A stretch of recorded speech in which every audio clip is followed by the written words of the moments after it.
Hello students, आज की अपनी इस क्लास में हम पढ़ेंगे एरर्स इन वॉटमीटर। हमने अपने प्रीवियस वीडियो में डिस्कस किया था कंस्ट्रक्शन ऑफ वॉटमीटर। वॉटमीटर का कंस्ट्रक्शन हमने इम्प्लीमेंट किया with the help of a basic electrodynamometer. यहाँ पे हमने इलेक्ट्रोडायनामोमीटर का जब कंस्ट्रक्शन को इक्विवेलेंट वॉटमीटर में कन्वर्ट किया तो हमने इस तरह से उसका एक हमने इक्विवेलेंट सर्किट ड्रॉ किया। ये आपकी सी जो फिक्स कॉइल्स थी वो आपकी करंट कॉइल्स बन गई हैं। इनमें वही करंट फ्लो हो रही है जो लोड में फ्लो हो रही है, और ये आपकी सप्लाई वोल्टेज है। ये आपकी पीसी जो आपकी मूविंग कॉइल्स थी वो हो गई है, और आपने इन मूविंग कॉइल के सीरीज़ में एक हाई वैल्यू का रेजिस्टेंस लगा के इसे आपने प्योरली रेजिस्टिव ट्रीट किया है। और आपने जो अपना टॉर्क इक्वेशन था उसमें आपने ये बोला कि जो डिफ्लेक्शन था that was supply voltage load current divide by resistance of pressure coil cos of phi dm by D theta and 1/k, अगर हम स्प्रिंग कांस्टेंट को भी कंसिडर कर लें तो इस रेजिस्टिव प्रेशर कॉइल की वजह से आपने ये पढ़ा कि हमें VI cos फाई के प्रोपोर्शन में डिफ्लेक्शन मिल रहा है, और उससे हम कैलिब्रेशन के थ्रू अपने वॉटमीटर पे रीड करते हैं। तो हमारी जो प्रेशर कॉइल थी, हमने उस प्रेशर कॉइल को पढ़ा था कि इसकी सीरीज़ में जब हम बहुत हाई वैल्यू का सीरीज़ रेजिस्टेंस लगा देंगे तो इसका जो इंडक्टेंस था LP और जो इंटरनल इम्पीडेंस रेजिस्टेंस जो था RP, उसका अगर हम इक्विवेलेंट रेजिस्टेंस निकालें RP, that will B RP plus RS। ठीक है, ये बहुत हाई है J ओमेगा LP के कंपैरिजन में, और आप इस रिलेशन की वजह से आप ये बोल रहे हैं कि आपका जो प्रेशर कॉइल है जो आपका प्रेशर कॉइल है उसमें वोल्टेज और करंट इन फेज है।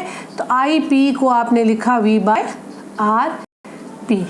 ठीक है, प्रेशर कॉइल में जनरली जो इलेक्ट्रोडायनामोमीटर है वो दो कॉइल्स के बीच में जो करंट फ्लो हो रही है उनको और उनके बीच के कॉस फाई के प्रोपोर्शन में आपको रीडिंग देता था। हमने इनको इस तरह से कंस्ट्रक्ट कर लिया कि जो आपकी प्रेशर कॉइल में करंट है वो V और RP के V/RP के प्रोपोर्शन में फ्लो हो रही है, तो आपको फाइनली V और I के प्रोपोर्शन में रीडिंग मिल रही है, और आप इसे ट्रीट कर रहे हैं कि ये जो हमारा रीडिंग है वो हमें ठीक मिल रहा है। लेकिन ये आपकी जो कंडीशन है it is not a true value, और ये जो आपने जो मेज़रमेंट लिया है ये जैसा आप कंसीडर करके इसे एज ए वॉटमीटर काम में ले रहे हैं, कुछ फ्रीक्वेंसी के बाद में जहाँ पे ओमेगा एक सिग्निफिकेंट वैल्यू में आ जाएगा, वहाँ पे आप इसके इंडक्टेंस को, जो आपकी प्रेशर कॉइल है उसके इंडक्टेंस को आप नहीं इग्नोर कर पाएंगे, और ये जो इंडक्टेंस है वो भी अपना रोल प्ले करेगा। और आपने जो V/RP ये जो आपने रिलेशन लिया था, ये आपका IP will be V/ZP. You have to consider the inductance of the pressure coil and there will be some error in the reading. आप मान के चल रहे हैं लोड जो है आपने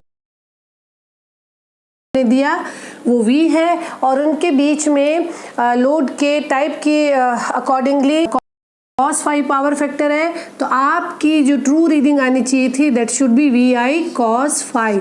but inductance of the pressure coil plays a significant role and there is some change in the measured quantity by the wattmeter, and this is defined as the error in wattmeter reading because of the inductance of pressure coil. तो आज के इस video में हम उस error को discuss कर रहे हैं जो प्रेशर कॉइल के इंडक्टेंस को कंसिडर करने पे आपको रीडिंग में मिलेगा। और ये जो टॉपिक है ये ऑब्जेक्टिव क्वेश्चंस का बहुत बड़ा एक पोर्शन कवर करता है। जब पावर फैक्टर लीडिंग था तो wattmeter reads high, wattmeter reads low, और error is high when power factor is high, one power factor is low. तो इस तरह के वेरिएशन में बहुत सारे स्टेट एज वेल एज आपसे करेक्शन कितना लगेगा, वॉट मीटर ने क्या रीड करके दिया, ट्रू वैल्यू और जो मेजर्ड वैल्यू है उसके बीच में क्या रिलेशन है। तो ये एक बहुत इम्पॉर्टेंट टॉपिक है।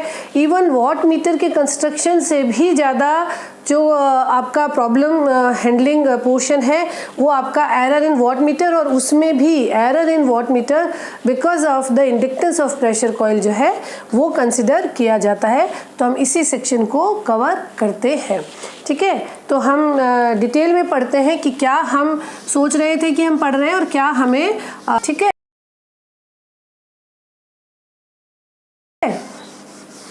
हमने ये पढ़ा, जैसे कि मैंने अभी बताया कि हम ये पढ़ रहे हैं कि जो हमें रीडिंग मिल रही है, जो रीडिंग हमें मिलनी चाहिए, जो हमें वॉट मीटर रीड करके देना चाहिए वो होना चाहिए VI/R/P cos of phi 1/K dm/d theta. This is the K and your pressure coil is purely resistive, जब आप उसके इंडक्टेंस को नहीं कंसिडर करते। अगर आप इसके इंडक्टेंस को भी कंसिडर करें, इसके इक्विवेलेंट रेजिस्टेंस को अगर आप ऐसे लिखें कि ये RP और LP है, ठीक है, तो ये जो तो फिर इसकी जो इम्पीडेंस है, अब रेजिस्टेंस इसका रोल आ जाएगा और वो हो जाएगी ZP, that will B RP plus JωLP। RP हमने यहाँ पे क्या लिखा था, RS, ऐसा कुछ है ना। तो ये अब इम्पीडेंस आपका एक रोल प्ले करेगा और उसी के अकॉर्डिंग आपकी जो प्रेशर कॉइल में करंट है वो, और प्रेशर कॉइल में जो वोल्टेज है, प्रेशर कॉइल के अक्रॉस कौन सा वोल्टेज लगता है, जो आपने सप्लाई से कनेक्ट किया है। तो सप्लाई वोल्टेज और प्रेशर कॉइल में जो करंट है उसके बीच में आप इसके अकॉर्डिंगली फेज डिफरेंस क्रिएट हो जाएगा। ठीक है, अगर हम इसको इम्पीडेंस को ड्रॉ करें, अगर ये आपका RP है, ये आप इसे JωLP बोले, और ये जो आपका, अगर आप इसको ZP से डिनोट करें, ठीक है। यहाँ पे इस कंडीशन में हमने ये बोला था कि जो हमारा ये हमारी लोड करंट थी और ये हमारा सप्लाई वोल्टेज था। इसे एक बार के लिए मैं VP लिखती हूँ ताकि आप इसे थोड़ा सा और डिटेल में समझ पाए। सप्लाई वोल्टेज जो प्रेशर कॉइल के अक्रॉस है VP। तो जब आपका ये प्योरली रेजिस्टिव होता है, जब आप इसको प्योरली रेजिस्टिव ट्रीट कर रहे हैं इस केस में, तो इसी के साथ इन फेज आपका IP होता है, ठीक है। और ये जो है वो सप्लाई और लोड में जो फेज डिफरेंस है वो फाई है अकॉर्डिंग टू लोड। अगर लोड आपका इंडक्टिव है तो फाई क्या होगा, अगर आपका कैपेसिटिव क्या होगा, उसके अकॉर्डिंग आपको फाई फेज डिफरेंस मिल रहा था और आपने यहाँ पे कॉस फाई लिखा। लेकिन अगर आप अब इसके इंडक्टेंस को अगर आप कंसिडर करेंगे तो ये अगर आपका लोड में करंट था और ये अगर आपका सप्लाई वोल्टेज था, तो अब इस सप्लाई वोल्टेज के साथ ये इसमें फाई था, दोनों के बीच में फेज डिफरेंस। अब जो आपकी प्रेशर कॉइल में करंट है वो प्रेशर कॉइल के इंडक्टेंस की वजह से कुछ फेज के साथ, कुछ एंगल के साथ इसको लैग करेगी। ये पता है ना, इंडक्टेंस जो है वो फेज लैग क्रिएट करता है। तो यहाँ पे आपका VP और I इन फेज ना होके एक एंगल से इनमें एक डिफरेंस आएगा, फेज डिफरेंस आएगा, और उसे हमने बोला है बीटा। ठीक है, तो ये इंडक्टेंस ने VP और IP में हम बेसिकली मेज़र करते हैं दोनों करंट के बीच में कितना फेज डिफरेंस था। दैट इज़ अगर वो दोनों आपका V और I इन फेज थे तो ये वही फेज डिफरेंस था जो इन दोनों के बीच में था। लेकिन अगर इस V और I में फेज डिफरेंस है बीटा का, तो IP और I में जो फेज डिफरेंस है ये वाला अगर आप कंसिडर करेंगे, वॉट मीटर को जो पढ़ना है, जो उसका डिफ्लेक्शन हमने टॉर्क इक्वेशन अपने प्रीवियस वीडियो में जो डिस्कस की थी, वो दोनों करंट का मल्टीप्लिकेशन और उनके बीच में फेज डिफरेंस पड़ता है। तो वॉट मीटर क्या पढ़ रहा है इस केस में पढ़ रहा है फाई माइनस बीटा। ठीक है, ये कंडीशन थी जब आपका जो करंट था वो लैग कर रहा है, अगर लोड की वजह से करंट लैग कर रहा था। अगर आपका लोड इस तरह से है कि करंट लीड कर रहा हो तो ये फाई प्लस बीटा भी हो जाता है। ये हम आगे अपने एरर हाई है या लो है उस सेक्शन में और डिटेल में पढ़ेंगे। तो आप अगर जनरलाइज माने, पहला वेरिएशन क्या हुआ, जो आपका फाई था, जो वी और आई में डिफरेंस, पहला मॉडिफिकेशन तो ये हुआ कि ये जो फाई था वो रिप्लेस हो गया है फाई प्लस माइनस बीटा से। ठीक है, मैंने यहाँ पे लिखी ट्रू रीडिंग, जो आपको लोड करनी थी। ठीक है ना, जो आप सोच रहे हैं कि मुझे मिल रही है। ठीक है, ये रीडिंग आप रीड करना चाह रहे थे और मैं अब कंसेप्ट डिस्कस कर रही हूँ कि वॉट मीटर क्या रीड करके दे रहा है। तो उसमें दो मॉडिफिकेशन आप करेंगे, एक तो कॉस फाई मॉडिफाई हो गया cos phi plus minus beta से। किस वजह से कि यहाँ पे हमारे इंडक्टेंस ने प्रेशर कॉइल की करंट और वोल्टेज में एक फेज डिफरेंस क्रिएट किया है बीटा, उसकी वजह से अब ये इन दोनों करंट में reading is based upon the coil currents. तो ये दोनों के बीच में जो फेज था वो इस केस में फाई माइनस बीटा हो गया है, और जब आपका फेज जो आपका लोड था वो लीडिंग पावर फैक्टर क्रिएट करता है तो फाई प्लस बीटा होता है। तो जनरलाइज आप उसे फाई प्लस माइनस बीटा से लिखिए। एक तो आपका मॉडिफिकेशन ये हो गया। दूसरा जो आपकी इक्वेशन में मॉडिफिकेशन ये हो गया कि ये जो आरपी थी वो आपका ZP से रिप्लेस हो गया है। आपने इसे जो प्योरली रेजिस्टिव माना था, प्योरली रेजिस्टिव ना रह के इसमें इंडक्टेंस भी आ गया है और अब इसका इम्पीडेंस रोल प्ले कर रहा है। तो इन दोनों को आप कंसिडर करके अगर मेजर्ड लिखेंगे, मेजर्ड रीडिंग जो आएगी आपको वॉट मीटर की वो क्या होगी, मेजर्ड रीडिंग होगी, देखिए ये लोड करंट, ठीक है, और ये आपका सप्लाई वोल्टेज, उसके रेस्पेक्ट में ये बन गई आपकी सेकेंड करंट ना, V by ZP, RP is replace by. दोनों मॉडिफिकेशंस को अगर हम कंसिडर करें तो जो हमारी मेजर्ड रीडिंग होगी that will be IV by ZP। ये RP रिप्लेस हो गया है ZP से, और आपने इसे लिखा है cos phi plus minus beta. आपका जो फाई था वो मॉडिफाइड होके फाई प्लस माइनस बीटा हो जाएगा, क्योंकि beta phase difference pressure coil का इंडक्टेंस लेके आ रहा है 1/K dm/d थीटा। तो आप ये सोच रहे थे कि हमें जो रीडिंग पढ़नी चाहिए, जो वॉट मीटर को लोड करंट और सप्लाई वोल्टेज के अकॉर्डिंगली वो ये रीडिंग आनी चाहिए, लेकिन इंडक्टेंस अपना रोल उसमें लेके आ रहा है और आपको ये रीडिंग मिल रही है। अब अगर आप इस ZP को, जो इम्पिडेंस है, जो effective impedance of pressure coil जो अभी हमने डिस्कस की थी, उसको अगर आप कंसिडर करें तो आप इसका फेजर डायग्राम बनाएं। This is RP, this is J omega LP, ये इंडक्टेंस की वजह से। तो ये नेट अगर इम्पिडेंस आती है तो इस फेजर डायग्राम से आप लिखते हैं RP upon ZP equals to cos of beta. इस फेजर डायग्राम से आप ये लिखते हैं, तो आप ZP को उठा के लिख सकते हैं ZP will be equals to RP by cos of beta. अगर मैं यहाँ पे इस इक्वेशन में अपना मॉडिफाइड ZP को RP की फॉर्म में लिखूं तो ये होगा V by I RP by cos beta. तो कॉस बीटा आपका न्यूमरेटर में चला जाएगा, RP बाय कॉस बीटा। ये मैंने ZP को इस फेजर डायग्राम से यहाँ पे इक्विवेलेंट वैल्यू में लिख दिया है, as well as cos of phi plus minus beta 1/K dm/d theta. तो आपकी जो ट्रू रीडिंग थी वो ये होती है, और आपकी जो मेजर्ड रीडिंग है वो आपकी ये हो जाती है। ठीक है, तो अब जो प्रॉब्लम पूछी जाने वाली आ जाती है उसमें ये आ जाता है कि कितना आपका करेक्शन फैक्टर है, और अगर जो आपका लोड था वो लीडिंग पावर फैक्टर क्रिएट कर रहा है तो वॉट मीटर हाई रीड करेगा कि लो रीड करेगा, उस सेक्शन को हम डिस्कस करते हैं।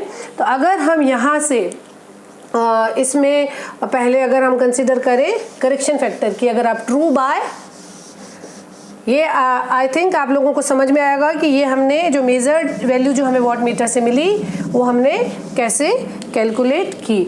अब अगर आप ट्रू बाय मेजर्ड को डिवाइड करेंगे, ट्रू बाय मेजर्ड, तो वो कई बार करेक्शन फैक्टर की फॉर्म में आपसे पूछा जाता है, तो आप उसको लिखते हैं कॉस ऑफ फाई, इसमें से कॉस ऑफ फाई आ जाएगा, बाकी सब चीज़ें आपकी सिमिलर है, और मेजर्ड का जो आ जाएगा cos of beta cos of phi plus minus beta. ये कब प्लस और होगा कब माइनस होगा ये डिपेंड करता है लोड के टाइप पे। तो ये इसे आप करेक्शन फैक्टर बहुत बार पूछा जाता है आपसे, ठीक है। और इसी कॉन्सेप्ट को उन्होंने टिग्नोमेट्रिकली सॉल्व करके परसेंटेज एरर और फिर 1 माइनस आपका true minus measure divide by true करके और पूरा एक मैथमेटिकल एक डिटेल सा डेरिवेशन कर रखा है। उस डेरिवेशन के बाद उन्होंने final error calculation find out की है कि error in watt meter reading, ठीक है। Error in watt meter reading को मैं यहाँ पे फाइनल कंक्लूजन लिख रही हूँ। आप इस पूरे कंसेप्ट को वापस डिटेल में रख के और वो जो टिग्नोमेट्रिकल जो सोल्यूशन है उसे चाहें तो आप उसे परफॉर्म भी कर सकते हैं अपनी अंडरस्टैंडिंग के लिए। और अगर हमारा ये डिस्क्रिप्टिव डेरिवेशन आता है तो वो स्टेप्स आपको फॉलो अप करने चाहिए। मैं अभी कंक्लूजन पे कंसंट्रेट कर रही हूँ और अपने उस पे उसके रिजल्ट को डायरेक्टली लिख रही हूँ। Error will be defined by V I sine of phi tan of beta, ठीक है। ये आप कंक्लूजन लिख सकते हैं और आप चाहें तो इसका डिटेल टिग्नोमेट्रिकल डेरिवेशन जो है वो भी आप कर सकते हैं। Error in watt meter because of the inductance of pressure coil is high when power factor is low, ठीक है। अगर आपका पावर फैक्टर जैसे अगर आपका कॉस फाई लो है तो आपका जो साइन ऑफ फाई है वो हाई होगा और उस कंडीशन में आपको जो एरर मिलेगा वो हाईएस्ट मिलेगा। तो ये बहुत बार ऑब्जेक्टिव क्वेश्चन प्रॉब्लम का एक स्टेटमेंट रहेगा। Error in watt meter reading is high when power factor is high when power factor is low. जब कॉस फाई की वैल्यू लो है तो साइन फाई अपना मैक्सिमम करेगा। और अगर आप इसे माने कि अगर फाई जिसे हम बोलें कि अगर आपका जो लोड है वो अगर इंडक्टिव और कैपेसिटिव है जिसमें 90 डिग्री का फेज डिफरेंस अगर वो लेके आते हैं और पावर फैक्टर अगर आपका 1 रहा है, पावर फैक्टर अगर आपका 0, अगर प्योरली इंडक्टिव और कैपेसिटिव आपका लोड है और उस कंडीशन में अगर कॉस फाई 0 है तो आपका साइन फाई जो है वो साइन फाई 1 होगा और उस कंडीशन में आपको एरर मैक्सिमम मिलेगा, ठीक है। तो ये एक कंसेप्ट हमने डिस्कस किया। दूसरा कॉन्सेप्ट ये आता है कि आपको ये बताना है कि कब आपका ये जो cos plus phi plus beta होगा और कब आपका कॉस फाई माइनस बीटा होगा। उस पर ये कंक्लूजन डिपेंड करते हैं कि आपका वॉटमीटर का रीडिंग ओरिजिनल से हाई है या लो है। तो हम उसको भी डिस्कस करते हैं। आपने क्या करना था, हम डिस्कस करते हैं कि मान लीजिए पहला हम केस मानते हैं कि आपका जो पावर फैक्टर है वो लीडिंग पावर फैक्टर है। लीडिंग पावर फैक्टर कंडीशन में क्या होगा, जो लोड करंट है वो ये आपकी लोड करंट लीड करती है सप्लाई वोल्टेज को, ये आपका सप्लाई वोल्टेज और ये आपका फाई, ठीक है। अब इस सप्लाई वोल्टेज के साथ हमेशा जो प्रेशर कॉइल की करंट आएगी वो तो हमेशा बीटा एंगल से उसको लैग करती हुई आएगी इंडक्टेंस की वजह से, तो ये आपका आएगा बीटा। तो अगर आपका पावर फैक्टर किसकी वजह से, because of load. Power factor किससे, ये जो फाई है वो किस पे डिपेंड कर रहा है, लोड पे। तो पावर फैक्टर अगर आपका लीडिंग था, अगर पावर फैक्टर आपका लीडिंग है तो उस केस में आप फाई प्लस बीटा लिखेंगे इस एक्सप्रेशन में और आपका जो करेक्शन फैक्टर है उसमें आपका फाई प्लस बीटा आ जाएगा। अब आप एक थोड़ा सा ध्यान दीजिए कि आप सोच रहे हैं कि हम इन दोनों के बीच में, आप जो रीडिंग सोच रहे थे, आप ये सोच रहे थे कि इन दोनों के बीच में जो एंगल है वो कॉस ऑफ फाई है, जबकि आपको जो रीडिंग मिल रही है इन दोनों करंट के बीच में cos of phi plus beta मिल रही है, ठीक है। तो आपको ये पता है कि अगर हायर एंगल है तो आपका कॉस का वैल्यू जो है वो कम होता जाता है। तो आपका ओरिजिनली आपको कॉस फाई पढ़ना था, आप पढ़ रहे हैं कॉस फाई प्लस बीटा। जैसे जैसे एंगल बढ़ेगा cos of that angle reduces. Cos 90 is 0, तो अगर आपका ये 5 है तो आपको जो रीडिंग मिल रही है वो क्या मिल रही है? Reading is low, measured reading is low. So in a leading power factor condition your watt meter reads low. ये आपके स्टेटमेंट का एक प्रॉब्लम का टाइप है और ये आपसे डिस्कस करने को और डिस्क्राइब करने को भी कहा जा सकता है. रिवर्स कंडीशन हो जाएगी या उसका दूसरा पार्ट हो जाएगा अगर आपका जो पावर फैक्टर है वो लैगिंग हो. पावर फैक्टर लैगिंग हो तो मैं यहाँ पे दूसरा डायग्राम बनाती हूँ. पावर फैक्टर अगर आपका लैगिंग होगा तो क्या होगा? पावर फैक्टर लैगिंग में आपका ये रहेगा वोल्टेज और ये रहेगी आपकी लोड करंट. ठीक है, इन दोनों के बीच में आपका एंगल फाई था. अब इस वोल्टेज के साथ जो प्रेशर कॉइल में करंट है आई पी, सॉरी इसको यहाँ नहीं लिखे, फाई यहाँ लिखते हैं, आई पी यहाँ लिखे, ये हो जाएगा बीटा. आप फाइनली आप सोच रहे थे कि आप कॉस ऑफ फाई के प्रोपोर्शन में रीडिंग ले रहे हैं, जबकि इन दोनों जो करंट है, जो दोनों कॉइल में करंट है, उसके बीच में फेज एंगल है cos of phi minus beta. ठीक है, तो अगर आपका पावर फैक्टर लैगिंग है, ठीक है, तो आपका रीडिंग इज हाई, है ना, क्योंकि अगर लो एंगल का कॉस निकालेंगे तो उस कॉस की value cos 0 highest value hold करता है 1. जैसे जैसे एंगल बढ़ता जाता है कॉस की वैल्यू कम होती जाएगी. तो आप इसके कंपैरिजन में ये पढ़ रहे हैं, इसका मतलब आप ओरिजिनल के कंपैरिजन में हाई पढ़ रहे हैं. तो power factor lagging power factor condition में वॉट मीटर रीड्स हाई. ये आपके कंक्लूजन हुए. फिर हम इसको अगर इस तरह की प्रॉब्लम आ ही रही है कि ये आपको एरर दे रहा है तो क्या इसका कंपनसेशन किया जाता है? कंपनसेशन के लिए आप क्या करते हैं? कंपनसेशन के लिए आप एक सीरीज में रेजिस्टेंस के साथ कैपेसिटर ऐड ऑन कर देंगे. आपका ये अगर इक्विवेलेंट सर्किट था तो आप इसके साथ एक कैपेसिटेंस ऐड कर देंगे और इस कैपेसिटेंस इसका अगर आप इक्विवेलेंट आरपी से और एलपी से इस तरह के अरेंजमेंट से आप नेट कोशिश करेंगे कि जो आपका बीटा है उसे आप 0 की तरफ फोर्स कर सकें और आप रीडिंग में करेक्शन कर सकें. लेकिन ये जो अरेंजमेंट है वो केवल 10 किलो हर्ट्ज तक ही आपका इफ़ेक्टिवली वर्क कर सकता है. ठीक है, तो आपका ये सारा पोर्शन हमने डिस्कस किया आज की क्लास में कि वॉट मीटर में रीडिंग में एरर क्या आएगा अगर आप प्रेशर कॉइल के इंडक्टेंस को कंसिडर करते हैं. तो ये derivative, descriptive as well as आपका वन लाइन स्टेटमेंट का बहुत बड़ा एक पोर्शन कवर करता है. सो लर्न इट केयरफुली, आप इसे केयरफुली रीड करें. और अगला जो हम सेक्शन कवर करेंगे उसमें वॉट मीटर में error because of the connection of current coil उसको कवर करते हैं. और keep learning, keep watching. Thank you.